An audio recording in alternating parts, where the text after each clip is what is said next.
Do you think it's possible to live life without biases? Let's explore.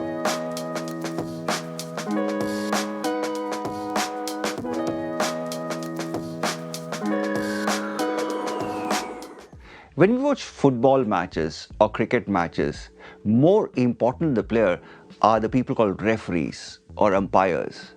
The reason why they are more important is because they ensure that the game is fair.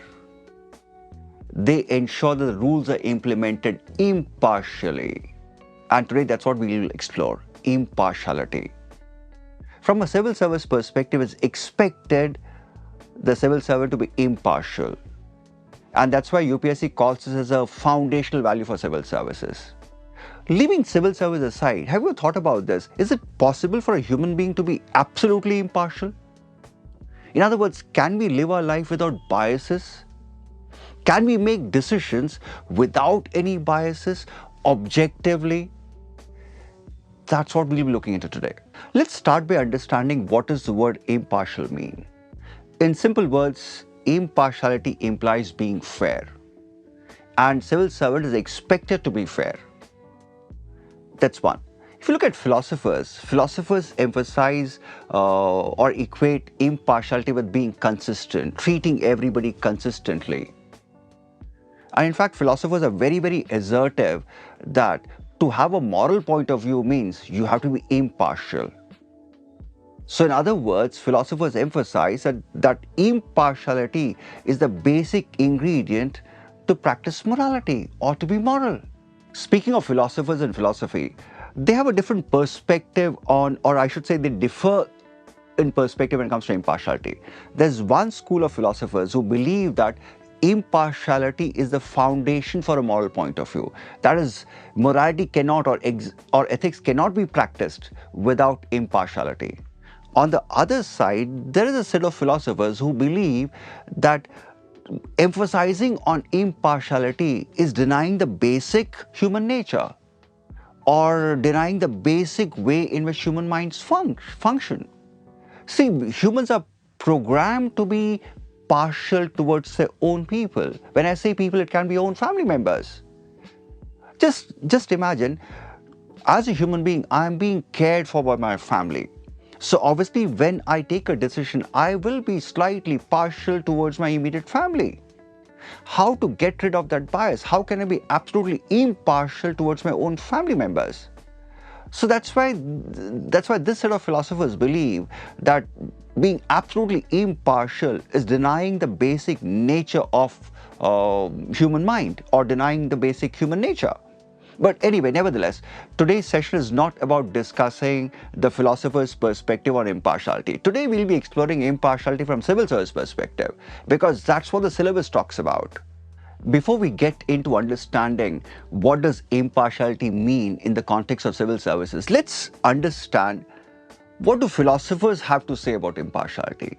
What does Hume have to say? What does J.S. Mill have to say? Let's explore that first. A little bit of philosophy, little bit of philosophical understanding, little bit of thinkers here, because thinkers is also an important part of your GS-IV syllabus. David Hume emphasized that when we make moral judgments, we have to make it from a position of an ideal observer. That is, from a perspective of a dispassionate observer. When I say dispassionate observer means, in other words, not to put yourself in anybody's shoes. Just withdraw from the situation, withdraw from the role, withdraw from everything, and then you make a decision. That's how a decision can be impartial. Besides Hume, let's look at Kant. Kant emphasized on impartiality. If you look at Kant's categorical imperative, where he said moral rules should be such that it should be willed for all. So there's an element of universality here. So by emphasizing on this universal nature, Kant eliminates this possibility of humans being partial towards their own self. That is, every human being looking at themselves as something unique. So by emphasizing on this universal aspect, Kant eliminates any scope for partiality. Besides David Hume and Kant, let's look at J.S. Mill and utilitarians. Now, J.S. Mill and utilitarians had this principle of objectivity, which required us to consider everyone's interests. Now, the moment you consider everyone's interest, that means any possibility of partiality is ruled out because you're looking at everybody's interest. So the utilitarians and J.S. Mill created this whole principle of objectivity as a mechanism to keep their moral judgments absolutely impartial. 20th century, John Rawls, famous for his theory of justice, created this theoretical construct called veil of ignorance. That was his idea of ensuring impartiality in moral decision making. So look at the philosophers, right from David Hume to 20th century John Rawls, everybody created a construct for ensuring that their moral decisions are impartial. Now let's get into understanding the importance of impartiality in civil services. For a civil servant, impartiality is a big value to be practiced. For the simple reason because they deal with procedures and they deal with citizens and they deal with service, delivery of services. So while doing their regular routine jobs in terms of implementing procedures or delivering services, they have to ensure impartiality. They cannot play favorites.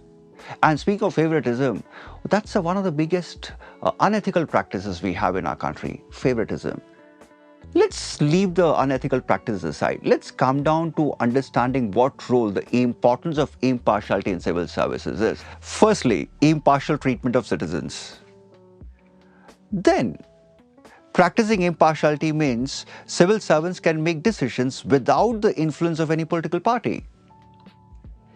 Thirdly, impartiality comes into play while implementing laws and policies. This is where government officials shall not take into consideration anything about citizens or the case that is not beforehand stipulated in the policy or law. That's a third way. Fourth one, civil servants have strong norms to follow impartial and impersonal rules rather than partial ones in handling individual administrative cases. Next, decisions about individual cases are subject to written rules and regulations stipulated in policy or law rather than to personal likes and dislikes and personal relationships. Lastly, and most importantly, from the citizen's side, impartiality in the administrative process means that rules and expectations of public services are transparent and equally applicable to everyone in a way that is stipulated in laws and regulations. In short, if you look at all the points narrated, everything focuses on one thing. Because civil service deals with laws, they deal with procedures, they deal with public service delivery, they're expected to be impartial. For example, when they're following norms, they're expected to be impartial. They cannot be partial in implementing norms or policies. When I say norms, I mean procedures here. So that's why impartiality is one of the foundations or one of the most foundational values a civil servant has to respect. That's why if you look at CBI logo also, if you look at CBI insignia also, the value of impartiality is mentioned. Because every single public service professional or civil servant is expected to respect that value of impartiality. If you recall my beginning of the session where I was discussing meaning of impartiality, I referred to impartiality as fairness. And fairness is something that should be the goal, or I should say achieving fairness is something that should be the goal of every single civil servant. When I say achieving fairness, it means being fair in distributing services, being fair in passing judgments, being fair in implementing fines, being fair in implementing procedures. And impartiality also means, when I say impartiality and being fair, it also means not to use procedures in a manner to favor your own self or your own relations. So that's one side of impartiality as fairness. When we speak of impartiality and fairness, we not only have to look at from civil service perspective, or I should say civil servants perspective, we also have to look at it from citizens perspective. And that's a perspective most of us miss. You know, citizens expect fair treatment from the civil servant, and citizens believe that being treated fairly is their moral right. I repeat, being treated fairly by the civil servant is their moral right. So that's why fairness and impartiality goes hand in hand in civil services. Now comes the biggest question. what's the benefit of practicing impartiality? Or I should say, what's the relevance of being impartial in public service? How does it help to be impartial or practicing fairness? How does it help a civil servant? Let me elaborate this part. The first thing, the moment you start being impartial, the first unethical practice you avoid is nepotism and favoritism. That's the first thing. That is, you stop playing favorites. You stop favoring your own community members. You stop favoring a certain linguistic group. You stop favoring people from certain region. That's the first thing that happens. Oh, you stop favoring your own family members also. And if you look at corruption, one of the biggest corrupt practices that we see is favoritism and nepotism. So by being impartial, that's the first unethical practice you avoid. That's the first one. Second, the moment you start practicing impartiality, the second thing that vanishes is conflict of interest.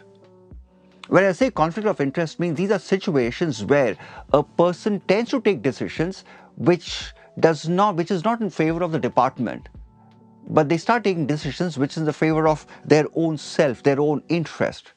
So that's why when you start practicing impartiality, second thing that you avoid is conflict of interest. And third one, and the most important one, the moment you start practicing or the moment you start being impartial and start treating everyone consistently and start respecting this whole idea that being fair is a citizen's moral right, that's the moment trust is built. You know, the moment you start being consistent with everybody, trust building happens. And always remember, public service is public trust.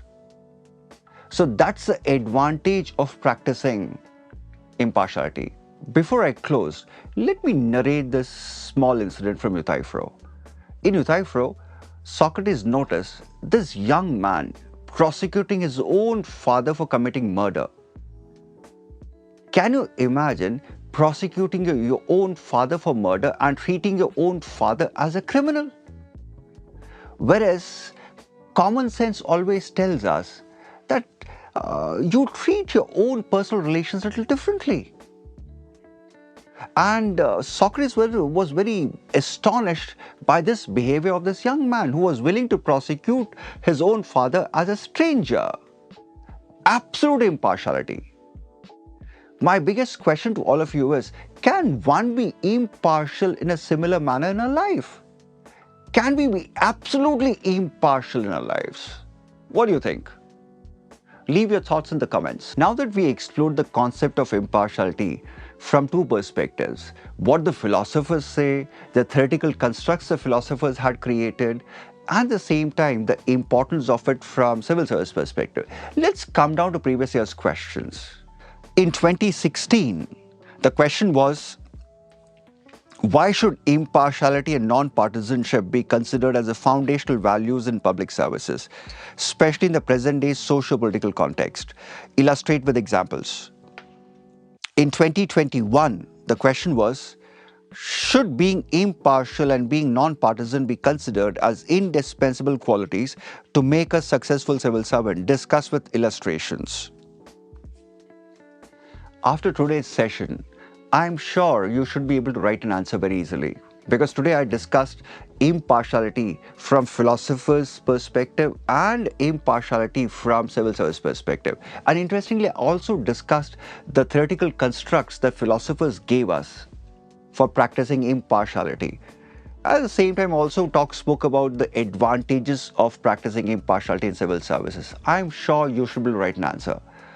Nevertheless, to help you all, I intend to put a small framework for these answers in my blog piece, and the link is there in my description.